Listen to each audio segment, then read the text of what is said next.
సంక్రాంతి కానుకగా తెలంగాణకు కేంద్రం పసుపు బోర్డు ప్రకటించింది. పసుపు బోర్డు ప్రకటనని స్వాగతిస్తున్న ఎమ్మెల్సీ కవిత తనపై అభ్యంతరాలు ఉన్నాయంటూ చెప్తున్నారు. ప్రస్తుతం ఎమ్మెల్సీ కవిత మనతో ఉన్నారు. మేడం, పసుపు బోర్డును తెలంగాణ కేంద్రం ప్రకటించింది. దీనిపైన ఎట్లాంటి అభ్యంతరాలు ఉన్నాయి? ఎందుకు మీరు ఏం అభ్యంతరాలు వ్యక్తం చేస్తారు? వెల్కమ్ చేస్తూ ఉన్నామండి పసుపు బోర్డుని. కానీ పసుపు బోర్డు ప్రకటించిన తీరు కానీ పసుపు బోర్డుకు ఏమాత్రం నిధులు ఇవ్వకపోవడం కానీ పసుపుకు మద్దతు ధర ఇవ్వకపోవడం కానీ పసుపు దిగుమడులను తగ్గించేటటువంటి పసుపు దిగుమతిని దేశంలోకి తగ్గించే విషయం మీద మాట్లాడకపోవడం కానీ పసుపు రైతుకి దీర్ఘకాలంలో నష్టం చేసేటటువంటి అంశాలు కాబట్టి వాటిని మేము వ్యతిరేకిస్తూ ఉన్నాం. మేము గత 11 ఏళ్ళకు పైచీలకు డిమాండ్ చేస్తూ ఉన్నాం పసుపు బోర్డు రావాలని.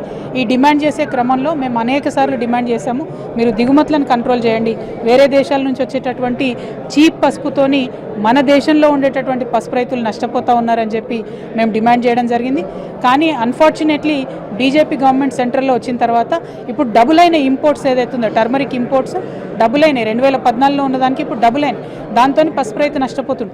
మా నిజామాబాద్ జిల్లాలోనే 20,000 ఎకరాలకు పడిపోయింది సాగు. ఒకప్పుడు 60,000 ఎకరాలు ఉండేది పసుపు సాగు. ఎందుకు పడిపోయింది? మద్దతు ధర లేకపోవడంతో పడిపోయింది. చీప్ పసుపు వేరే దేశాల నుంచి రావడంతో పడిపోయింది. అవి కంట్రోల్ చేయాల్సినటువంటి బాధ్యత కేంద్ర ప్రభుత్వం మీద ఉంది.